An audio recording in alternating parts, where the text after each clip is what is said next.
One of the most recognizable pilots in the world has just confirmed he's living with Alzheimer's disease. Captain Chesley Sully Sullenberger shared the diagnosis this week. For 16 years, one name has stood for a single moment. The captain who turned what should have been a disaster into a landing so controlled that people started calling it a miracle almost immediately. He never went looking for the spotlight that followed, but he spent decades using it anyway, pushing for safer cockpits, safer procedures, and safer skies for everyone who's ever boarded a plane. Now, at 75, that same steady man is asking the public for something different than applause. He's asking for understanding. This week, Sullenberger shared news that quietly reshapes how his story will be told from here on out, and why real courage tends to show up most clearly when nobody's watching. A fighter pilot raised on the Texas plains.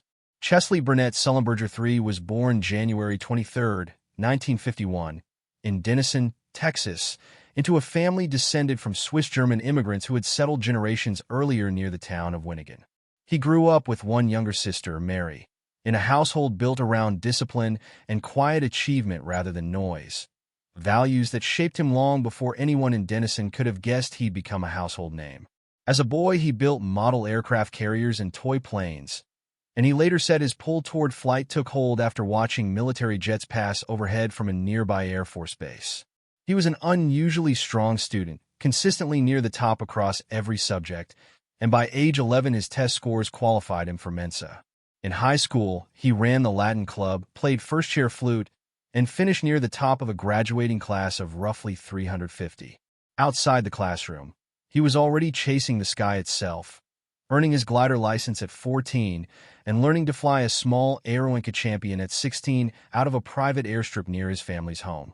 That early training led directly into the United States Air Force Academy, where he entered with the class of 1973 and was quickly selected for a competitive cadet glider program, serving as an instructor pilot for fellow cadets before he'd even finished his first year, a rare distinction at that age. When he graduated, he received the Outstanding Cadet in Airmanship Award as the top flyer in his class, an early sign of a career that would come to revolve almost entirely around precision under pressure.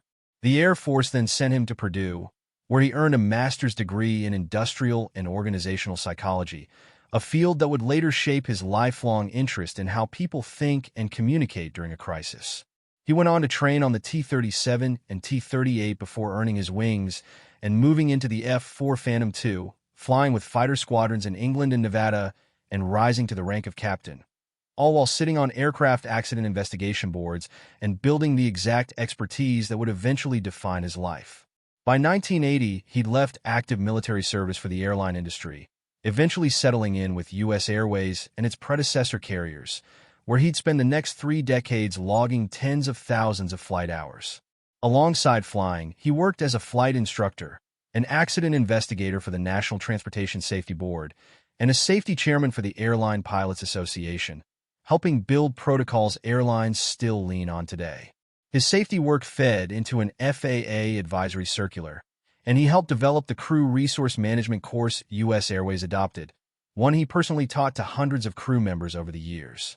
In 2007, he founded Safety Reliability Methods, a consulting firm built to carry cockpit-tested lessons about performance and reliability into hospitals, factories, and other high-stakes environments where a single mistake can cost a life. He also co-authored a paper with NASA researchers examining the specific conditions that tend to produce dangerous errors in aviation, an early hint of the analytical mind he'd later bring to public advocacy. Most of the passengers who heard his calm voice over the intercom during those years had no idea it belonged to a man who'd spent his entire adult life studying exactly what goes wrong inside a cockpit and how a well-trained crew brings people home anyway. The flight that made him a household name. On January 15, 2009, Sullenberger was in command of US Airways Flight 1549, an Airbus A320 climbing out of LaGuardia bound for Charlotte.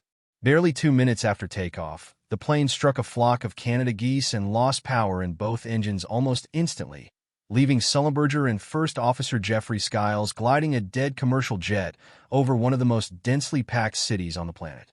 Controllers offered a return to LaGuardia or a diversion to Teterboro, but Sullenberger quickly concluded neither runway was reachable in time and chose instead to ditch in the Hudson River. What followed became one of the most closely studied emergency landings in aviation history. He later described the engines going silent as a genuinely shocking sound, and admitted the seconds before touchdown produced the worst sinking feeling of his entire flying career. Even so, the landing was smooth enough to keep the aircraft mostly intact on the water, giving all 155 people aboard time to get onto the wings and into rescue boats that arrived within minutes. Sullenberger walked the aisle twice to make sure the cabin was empty before he became the last person off the sinking plane.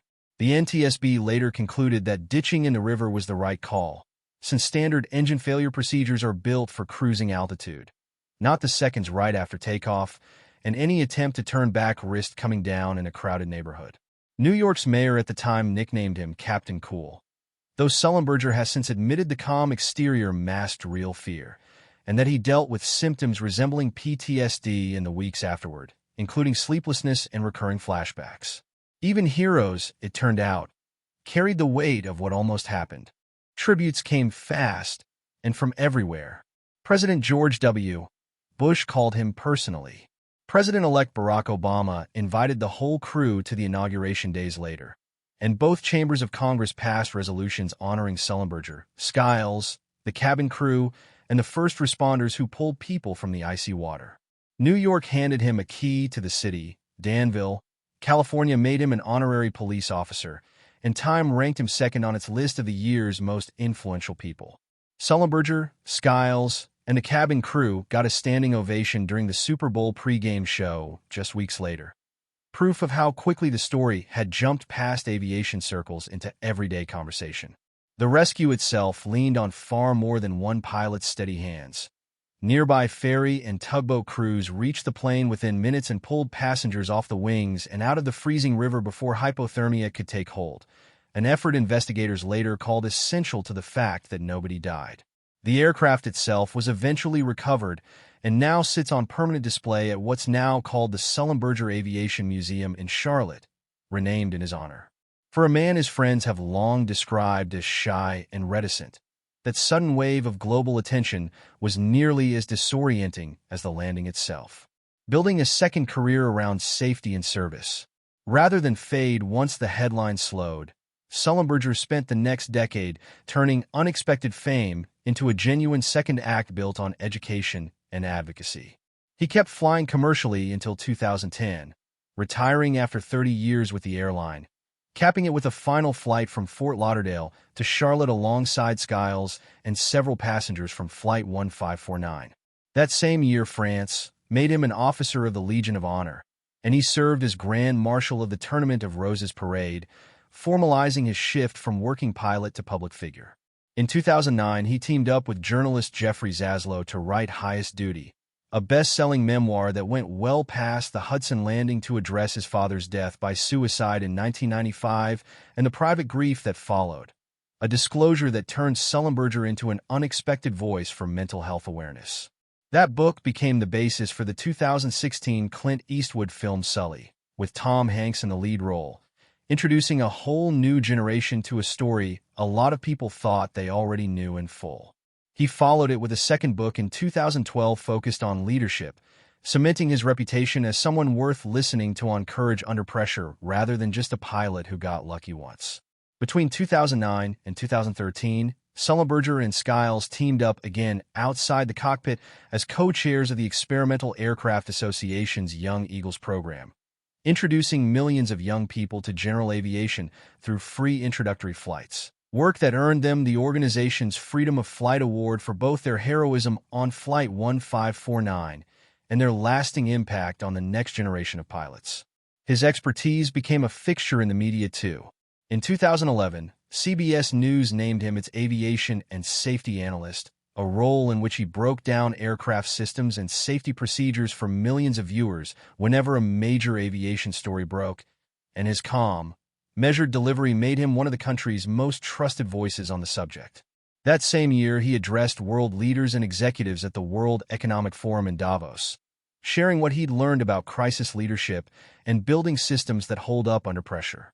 He picked up the Tony Janusz Award in 2018 for Distinguished Achievement in Commercial Aviation and the American Speech-Language Hearing Association's Annie Glenn Award in 2021, recognizing his public communication and advocacy work. He also became one of the industry's most persistent watchdogs, publicly criticizing Boeing and federal regulators after the 737 MAX crashes and telling Congress the disaster should never have happened, pointing to what he called a certification and design process that had failed the flying public. And he kept raising similar concerns years later when a new FAA administrator wouldn't commit to existing pilot experience requirements. In 2021, President Biden nominated him as U.S. Ambassador to the International Civil Aviation Organization, a Senate-confirmed post that put the former airline captain at the center of global conversations about flight safety. He presented his credentials in Montreal on February 3, 2022, and served through July 1st of that year, succeeded by Brent Christensen, capping a long transformation from regional airline pilot to one of the most trusted names in international aviation policy. Along the way, he also picked up a master's in public administration from the University of Northern Colorado, adding to the academic credentials behind his advocacy work. Away from the podium, his private life stayed remarkably steady. He married fitness instructor Lori Henry in 1989, and the two settled in Danville, California, where they adopted two daughters, Kate and Kelly, and built an ordinary family routine that stood in sharp contrast to his public image. Friends and colleagues have long pointed to that contrast as the real key to who he is, a man capable of extraordinary composure in a crisis who nonetheless spent most evenings on homework, dinner, and the small rituals of raising two kids in the suburbs, facing a new challenge with familiar steadiness. This week, Sullenberger shared news that reframes how his story gets told from here forward. In a statement posted to his own website on Tuesday, July 14th, he said he had recently learned he has early-stage Alzheimer's disease, describing subtle changes he'd noticed himself. A name that doesn't come as easily as it used to. Repeating a story he'd already told. Sleep that isn't what it once was. He said he's at the very beginning of what he called a long journey, choosing the same plain, unadorned language he once used to describe the technical details of a water landing rather than dressing anything up. He said he's working with Dr. Gil Rabinavasai at UCSF Medical Center in San Francisco, and that his doctor's own words about the disease stuck with him, describing Alzheimer's as something that spares no age group, affects millions of people worldwide, and shows up, in Rabinavasai's phrase, like an unwanted visitor at the door. Sullenberger said the diagnosis has pushed him to reconsider what it means to keep being of service, and that although it may affect his memory of the past, it won't stop him from looking forward to what's still ahead. He said that for years, whenever people asked about the outcome of Flight 1549, he liked to say courage can be contagious, and that the same idea now applies to meeting this disease openly instead of privately.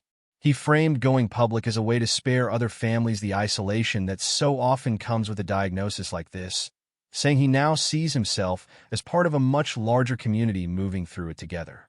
According to the Cleveland Clinic, roughly 7 million Americans and more than 55 million people worldwide are currently living with Alzheimer's. Numbers Sullenberger has said he hopes his own openness will help humanize. His wife, Lori, also spoke about the diagnosis, describing him as the same steady presence he's always been, before the Hudson landing, after it, and now again facing this. She said that steadiness is still guiding the family as they adjust to what's ahead, and that while the future is uncertain, they plan to keep living fully and finding joy in ordinary moments. Medical experts note there's currently no cure for Alzheimer's, and that symptoms typically progress over time, even when they start out mild, though newer detection tools and treatments have given many recently diagnosed patients more options than existed even a decade ago. Longtime colleagues point out this isn't the first time Sullenberger has chosen openness over comfort. He was just as candid years earlier about the PTSD-like symptoms he dealt with after the Hudson landing, and about the grief that followed his father's suicide, both disclosures that help normalize conversations a lot of public figures still avoid entirely. Coverage of this latest announcement noted he described his symptoms in the same measured, understated tone that once helped calm an entire cabin of terrified passengers 30,000 feet above the Hudson. Dr. Rabinavasai and his colleagues at UCSF have been at the front edge of research into earlier Alzheimer's detection, and Sullenberger naming his physician publicly reflects the same trust and expertise that carried him through decades of technical safety work. His statement made clear he doesn't see the diagnosis as a reason to step back from public life, but as a new chapter where the same discipline that defined his flying career can now support his family and community through what he's openly called a long and uncertain road. For a man whose entire public identity was built on one afternoon of extraordinary calm, this disclosure feels less like an ending than a continuation of the same instinct that guided him on January 15, 2009. He's choosing, again, to walk toward a hard moment in full view rather than away from it, trusting that honesty helps other people facing the same diagnosis feel less alone. Reports since the announcement note that despite the diagnosis, Sullenberger remains committed to the same lifelong mission of service, treating this as another test to the character that once brought 155 people back to solid ground. That instinct, friends say, hasn't changed. Whether he was gliding a powerless jet toward the Hudson, testifying before Congress about airline safety, or simply telling the public the plain truth about a hard diagnosis, Sullenberger has consistently chosen clarity over spectacle. His path, from a Texas kid building model planes to fighter pilot, airline captain, ambassador, and now an advocate speaking openly about Alzheimer's, adds up to one continuous story about showing up fully for the people counting on you. That through line, his family and friends say, runs straight from the cockpit of Flight 1549 to this quieter, later kind of courage. People close to the family say Kate and Kelly have rallied around their father in the weeks since the news went public, describing a household that has always leaned on routine and honesty in hard moments, the same pattern that held steady even when Sullenberger was juggling a demanding airline schedule with ordinary family life back in Danville. Rather than retreat from public view, he's kept giving interviews and issuing his own statements, staying the primary voice of his own story instead of letting someone else tell it for him. That instinct mirrors the same one that made him walk the aisle of a sinking plane twice before he'd let himself leave. One last check to make sure everyone else was accounted for before he thought about himself.